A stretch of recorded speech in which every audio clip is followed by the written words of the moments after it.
Hidera Anao fa mahatahotra sy mahatalanjona ny nanaovana ahy. Mahagaga ny asanao ary fantatry ny fanahiko marimarina izany.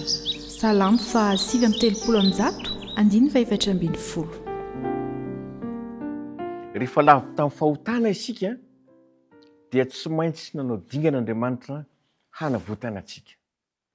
Natolo ny zanany amonjy, anavotra, hisolo-terina antsika amin'ny toetrany fahotana.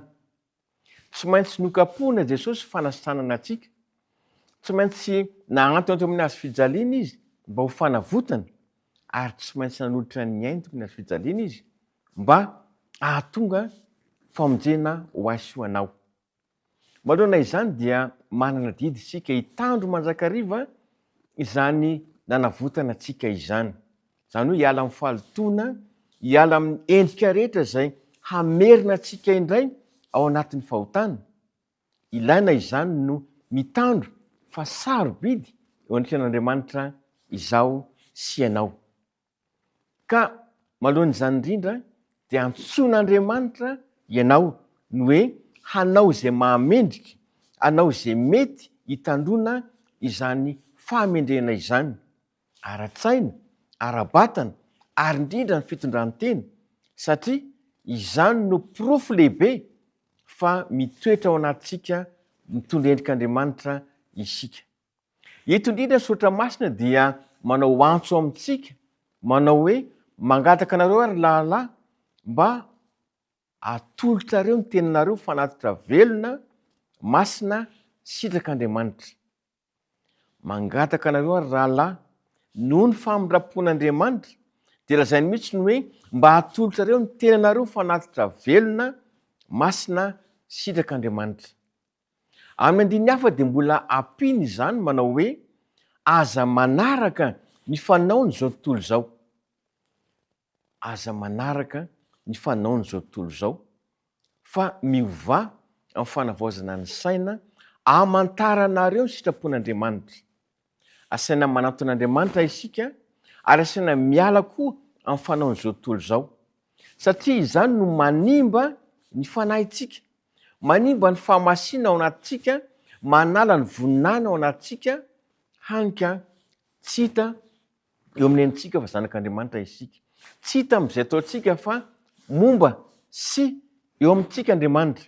Tsy hita fa manatrika antsika izy. Tinambara dia izao. Zava-dehibe amin'Andriamanitra ianao. Natolo ny zanany ho avotra. Natolo ny Kristy mba hamonjy. Natolo ny Kristy mba ho fanavotana. Tian'Andriamanitra ho amin'ny fiainanao izany antsoina hoe fahamasinana izany.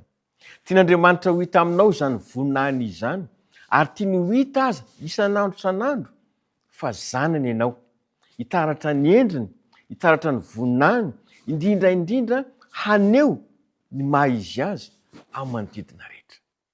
Azo atao tsara ny mitondra izany. Azo atao tsara ny manatanteraka izany raha toa ka tapa-kevitra anao androany ny hoe hanolotra mombanao n'Andriamanitra. Hiala amin'ny fanao izao tontolo izao mba haneho kosa ny voninatr'Andriamanitra amin'izay atao rehetra. Manasanao hivavaka isika. Saotra tompony amin'ny teninao ary nampafantatra fa izay dia sarobidy ao anatrehanao. Meo anay tompo ny fahendrena amin'ny teny io ity mba ahafahanay mitondra teny ny voninahitry ny aranao, mitondra ny fahamendrehanao, mitondra ny voninahitra ao amin'izay ataonay rehetra, analavitra kosa ny fanaony izao tontolo izao izay mety hanimba izany endrika izany. Tompo, te hiara-mandeha aminao izahay, hanika tiana indrindra amin'ny teny io ity, atolotra ao anao ny tenanay manontolo mba ho masina sy ankasitrahanao. Mahatoky izay fa amin'ny fotoana rehetra dia eo anilanay ianao, hiara-mandeha aminay ary indrindra hanome anay ny voninahitra rehetra. Anaran'i Jesosy. Amen.